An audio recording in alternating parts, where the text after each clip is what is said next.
Hi, Melissa. Welcome to the Integrative Health Coach Success Podcast. Hey, Julia. So nice to be here. Thank you for having me.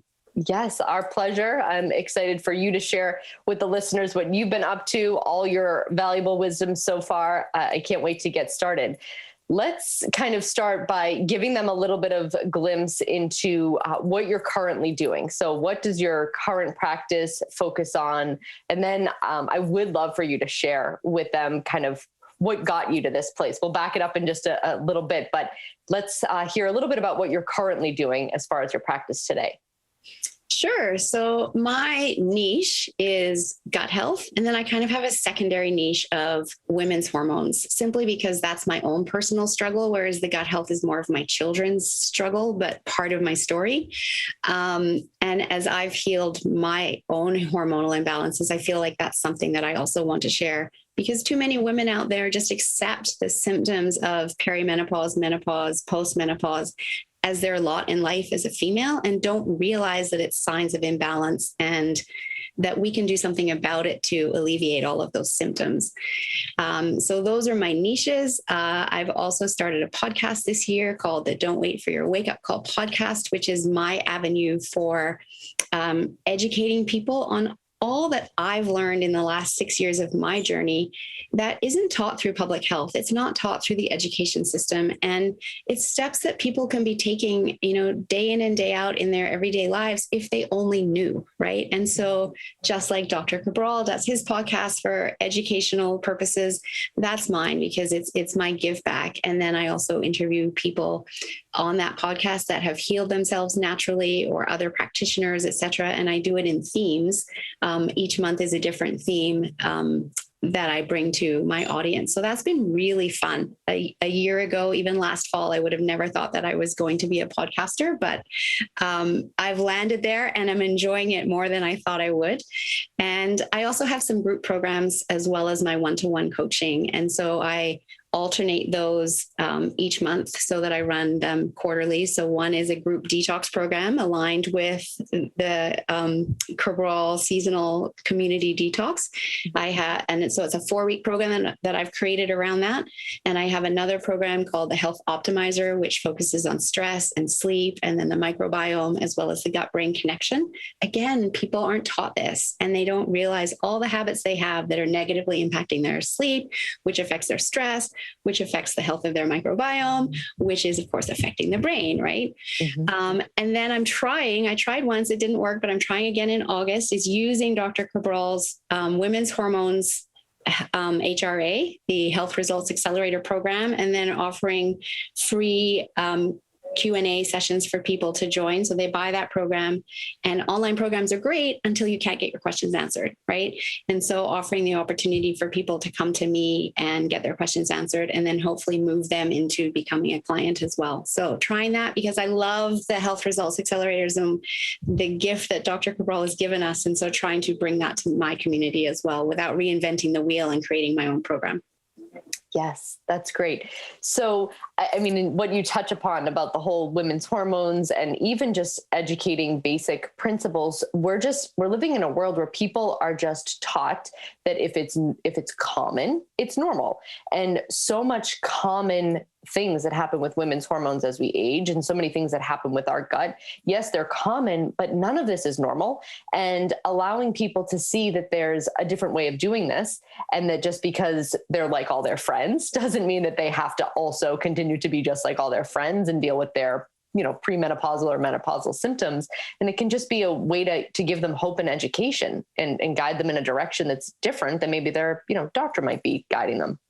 I agree with you 100%. And I often say that, the world is the most stressed out that it's ever been, even before COVID. And the problem is we all look around and see everyone else stressed out and we just normalize it. And meanwhile, people don't understand what these high levels of chronic stress are actually doing to their internal organs and their long-term health outcomes.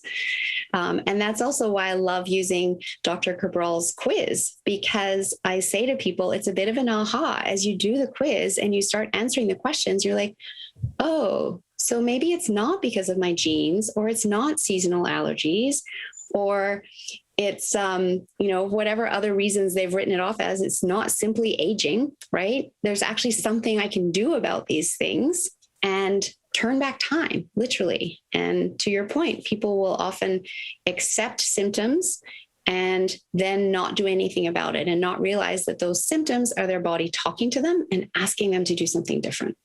Yes. Yeah, absolutely. I couldn't agree more.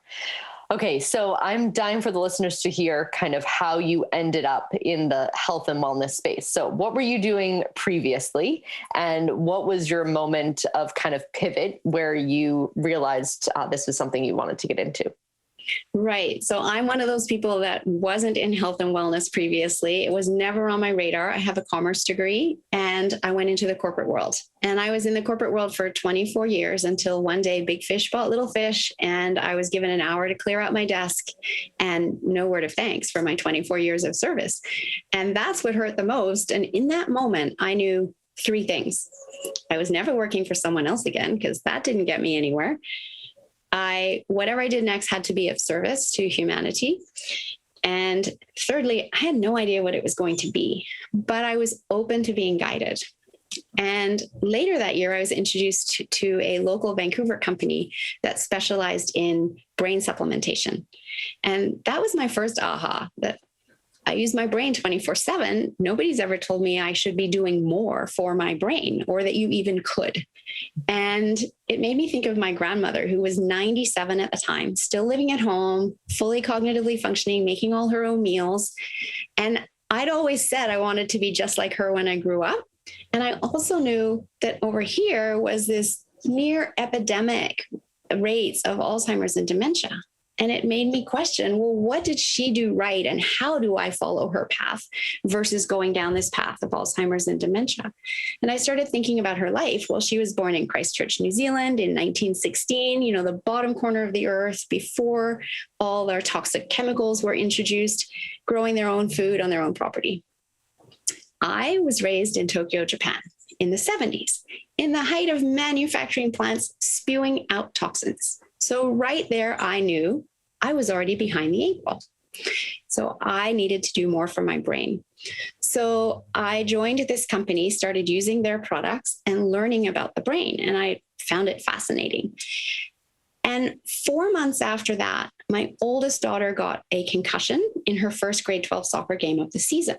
And she had just started using these supplements literally the week before. In fact, on the way to the soccer game, she'd said to me, hey, I think it's really helping me focus in class in the afternoon at school. I'm like, great, that's what it's meant to do.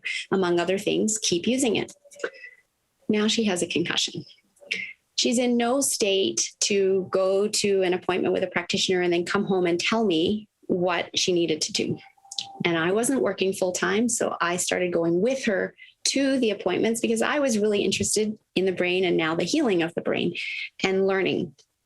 So I was doing this and helping guide her healing and reminding her to be doing things that she'd forgotten. 2 months after that, I'm driving to Vancouver to meet the CEO of this company. And I get a phone call from the high school that my second daughter has a suspected concussion from grade 8 gym class. And in that moment, I look through my windshield, I look up at the heavens, and I said, really? This is how you show me my path? Stop taking out my children. Thank you, but no thank you. Yeah. And so now I have 2 very different concussions in the house and really good brain supplementation. And now I'm going to both sets of appointments. The great news is both girls healed fully. I had another aha then, because I went, what do other people do that don't have a mother that isn't working to go to all of their appointments and guide their healing journey? How do they heal? How do they do this? Because this is hard. And I'm not talking just concussion. Concussions are hard, but any illness, when you're in the mess of it, how do you navigate that all by yourself? Because when you are all by yourself, that alone is stressful. But then not even knowing if you're doing it right adds stress. Well, guess what? The body doesn't heal in a stressed out state. So I live in a small town. People knew our story, and it wasn't long until I was getting phone calls. Well, my husband had a concussion. What do I do? My employee has a concussion. How do I support them? And then I was invited to work in a holistic practice, but I had no qualification. I just had my own research and my own experience. So I couldn't get insurance to work there. No insurance company was going to touch me, right? So I realized I need to go back to school. And I didn't know what I should be taking though. And I called a friend who was a life coach, because life coach had been ruminating around in the back of my head for some time, but it wasn't landing and I didn't know why. So I called him and said, hey, I need a certification. I should probably get my life coaching certification. What school did you do it through? Da, da, da, da. And he just said to me, you don't need to be a life coach. You need to be a health coach. And I went, what? What's that? And I got so excited. And I found Health Coach Institute right away. And I loved everything that they had on their website. I spoke to them, the psychology of it, the going into the brain, et cetera, I was perfectly aligned. But I thought, well, I have to check out some others first, right? So I checked out some others, but I came right back to Health Coach Institute, jumped in with both feet. I think I started the next week and have never looked back. I really felt like I had found my place and my new career in the second half of my life here. And so completed my health coach certification and then went on to their mastery program. And it was during their mastery program that they actually introduced me to Dr. Cabral. So they had him do a webinar for all their students. And the moment I learned what Dr. Cabral was doing, I was like, oh my God, I have to do this, but I can't do all these courses at once. I have to finish my mastery program over here, and then I'm going to join IHP. And that's exactly what I did, and absolutely love it. Have never looked back, found my community, found my tribe, and love that I can truly help people heal. And as I said to you earlier, I also feel like Dr. Cabral is, my brother from another mother or something, because so many of the things that come out of his mouth, I was already saying. And one of my favorites is I ask, are your trash cans overflowing? Mm-hmm. And he asked about rain barrels, because I learned about toxins through my initial foray into brain health and what those toxins were doing to our brain and our body. And that's where I came up with are your trash cans overflowing? So yeah, it's been wonderful. Yes. And I think it's so important to kind of highlight, there's probably been thousands and thousands of people laid off who, choose to kind of get disgruntled about it, and they get angry and they kind of bury their head in the negativity of, why me? Or gosh, this is so horrible. I feel so violated. And you kind of took it and spun it as, now's my opportunity to do these three things. And that can make all the difference. I mean, what if you chose to just get really super sad and angry about it and turned this way instead of that way? I mean, you would never be doing everything that you're doing for other people. And I think that's so amazing and such a good thing to highlight, where sometimes our, quote unquote, worst scenarios, or the things that happen to us that seem like this is a bad thing, end up being our greatest blessing in the long run. It's what causes us to shift into a whole different element. 100%. I fully agree with you. And it's interesting because when I was in the corporate world, yes, I did a lot of leadership training, but I didn't do a lot of personal development. But I had read the book, The Mindset by Carol Dweck.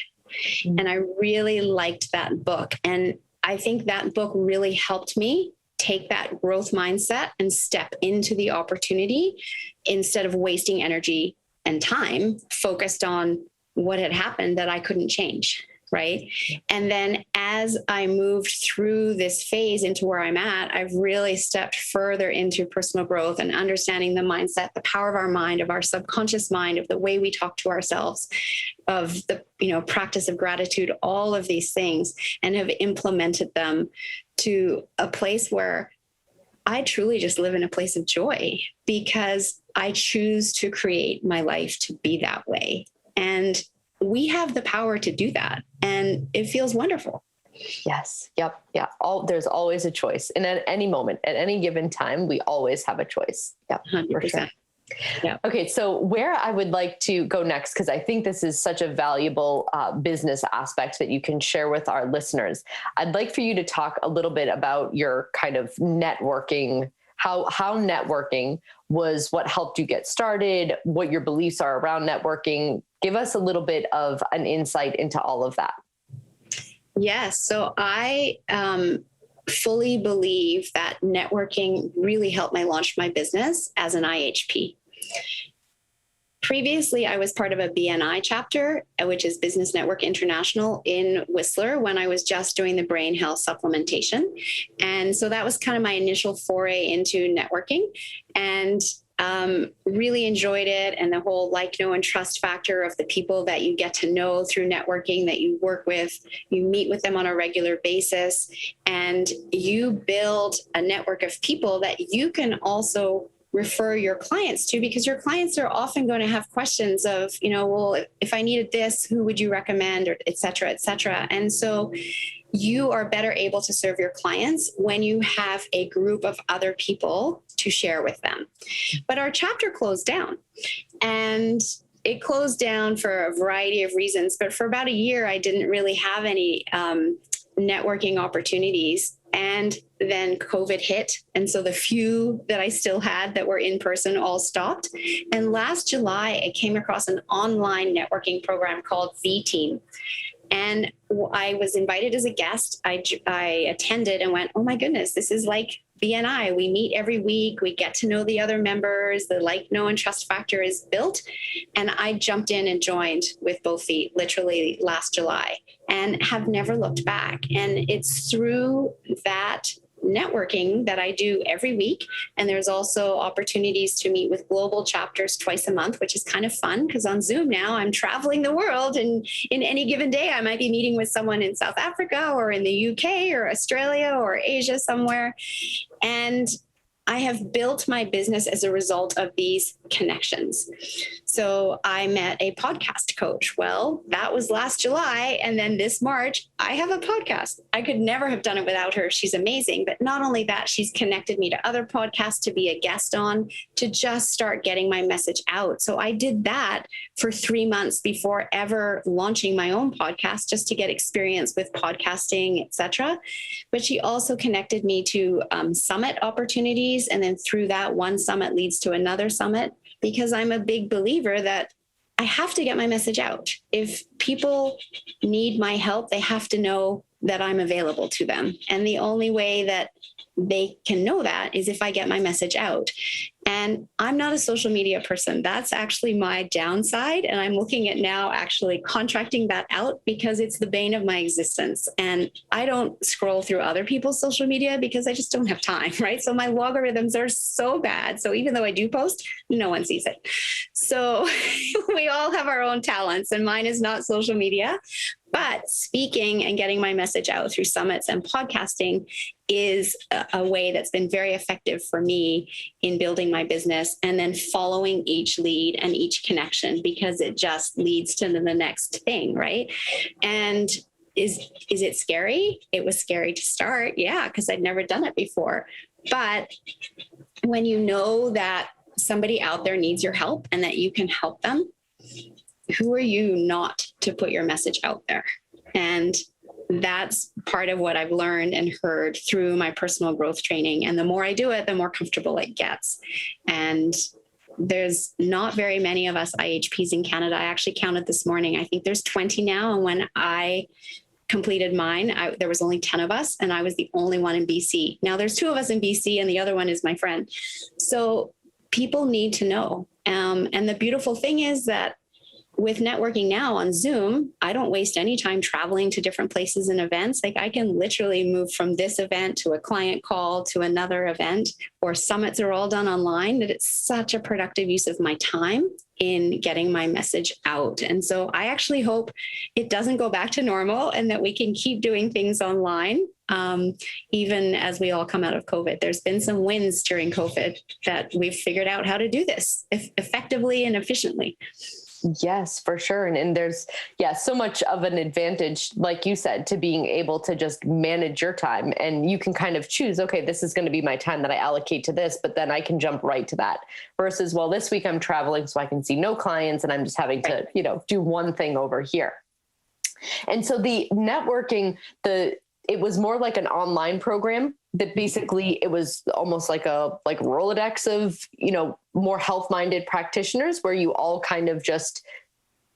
It's actually not just health-minded practitioners. So the one that I'm part of, it's called VTeam. And, anybody that wants to know more about this, they can reach out to me through my contact in the show notes, and I can invite them to come and attend as a guest.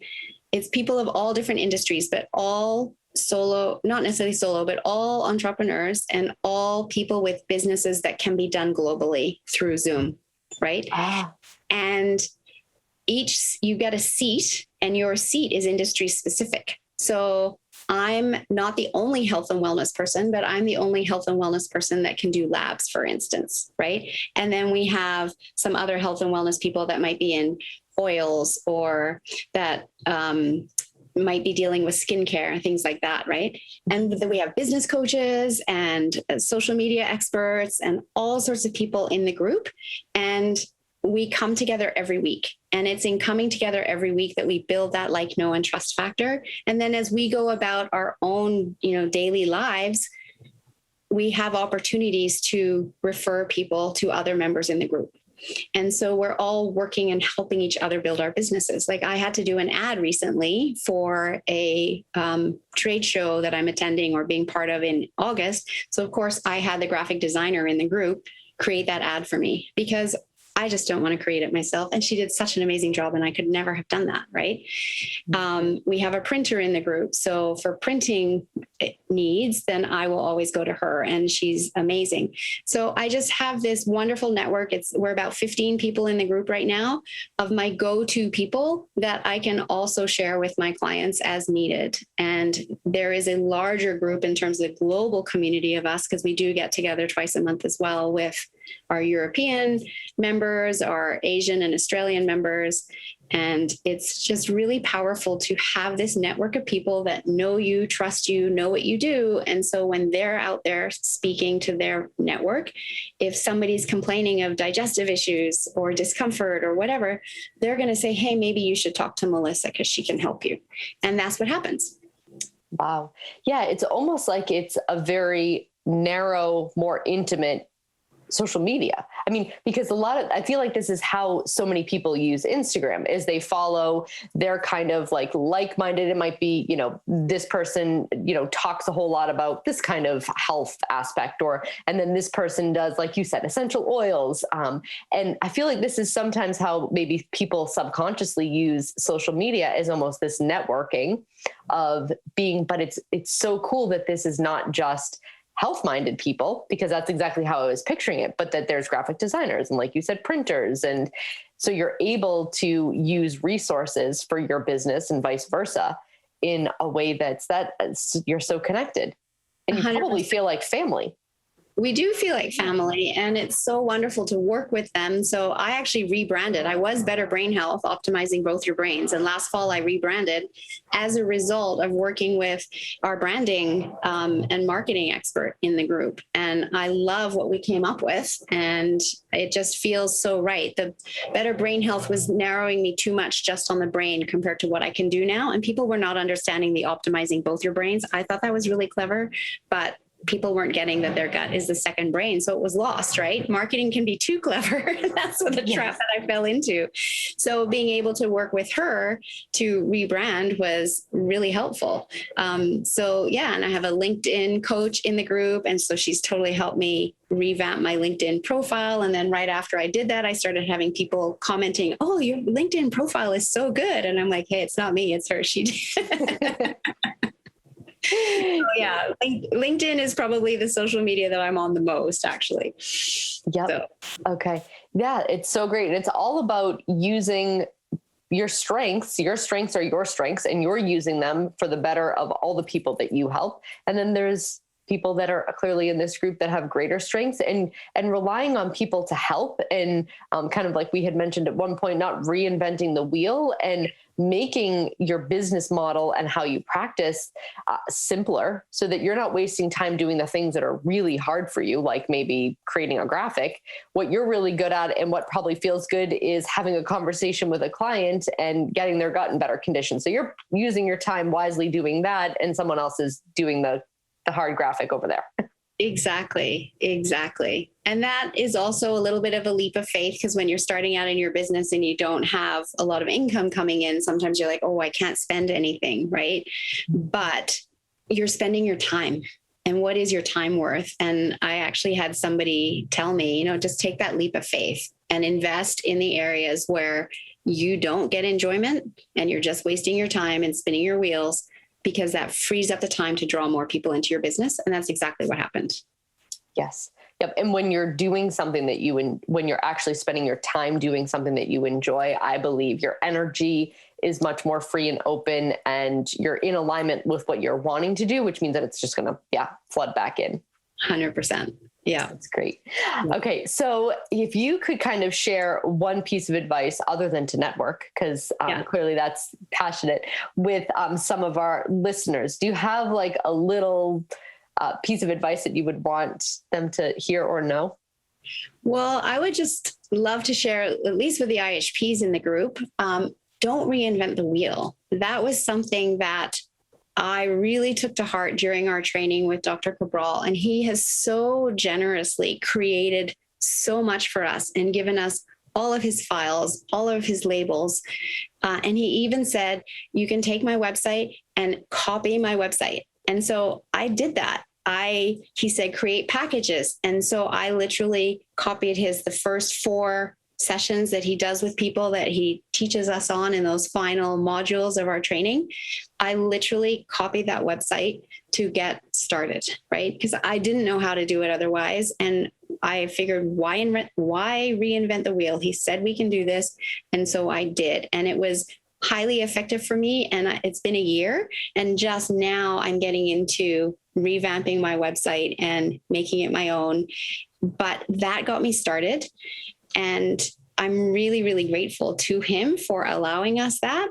And it is about just getting started. And so when you can take these pieces that you've been gifted to keep moving forward so that you can get started, it's a no-brainer. And I highly recommend that, because it absolutely worked for me. And the other thing that Dr. Cabral said is, as you get started and you keep working with clients, that you're going to help them and then they're going to tell other people.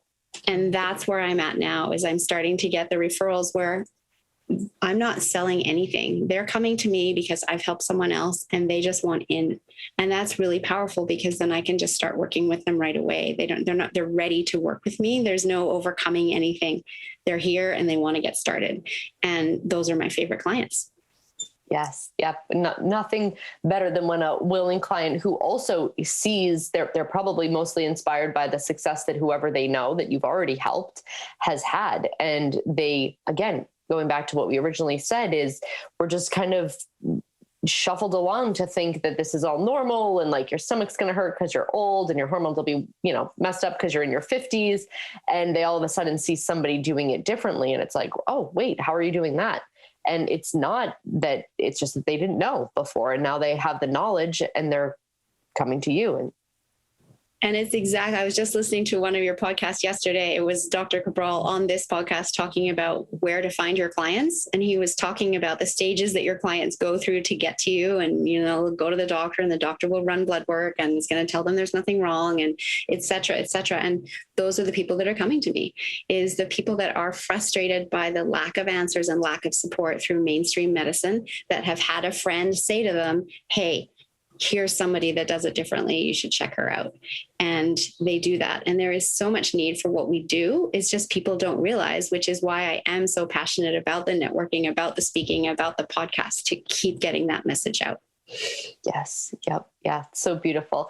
Okay. So if you had a book recommendation, what would it be for kind of anybody looking to learn more, or something that you're currently reading, maybe something that you previously read that you're passionate about? So I read all the time. And I do also love that Dr. Cabral said, when you finish IHP level 2, that's not the end of your journey, that we can always be learning more. And I 100% agree. The book that I'm reading now that I really am enjoying is Orthomolecular Medicine for Everyone by Abram Hoffer and Dr. Saul. I did one of their masterclass summits. And as a result of doing that, I bought that book, and it's been really helpful.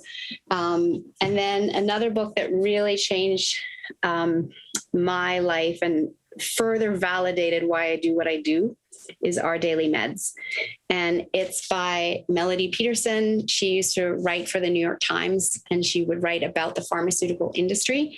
And when she saw what was going on, she quit her job and did this book, which is investigative journalism into the state of the pharmaceutical industry, and in particular, how it's changed over the last 50 years. And I often will say that big pharma prioritizes shareholder profit over human health. And that's part of the problem of where we're at today.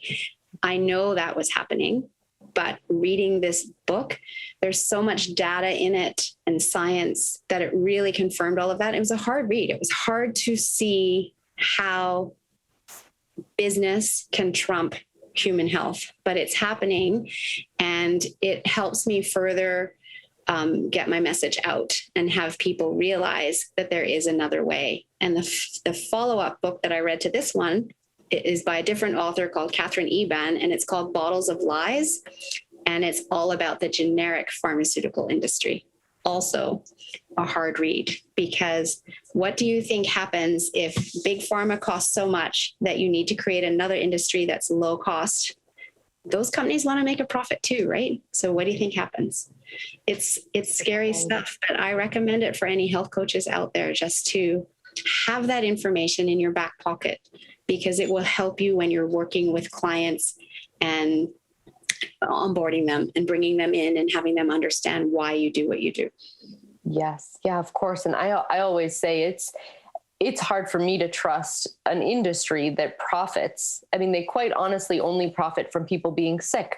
How are we trusting the same industry who profits from us being sick? How are we entrusting them with our healthcare? How are we entrusting them with our health, our well-being, whether it be mentally, physically, what goes in our bodies, like you name it? How are they the entrusted expert on our health when they just profit from us being sick? When you literally just critically think of it in that way, which I think so many people are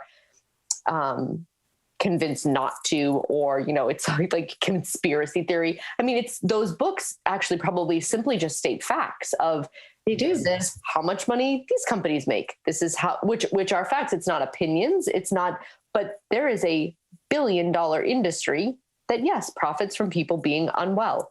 Yes. And lots of people on a daily basis trust them with their quote unquote health. And it's a little counterintuitive, if you ask me. It is. I call it a sick care industry rather than a healthcare industry. Mm-hmm. And it is quite shocking. I like to go back to ancient China, where the village doctor didn't get paid if his villagers got sick. Now, I love that concept. Mm-hmm. Yeah. How about they only get paid if you get well? Exactly. Because wasn't that doctor motivated to teach his villagers how to be healthy, right? Mm-hmm. And there's none of that today, because it's all about, the next $1 billion drug. And in order to achieve that, it means people have to take that drug every day, day in and day out for the rest of their life, which causes another symptom, which requires another drug, and so on and so forth. We all know how it goes.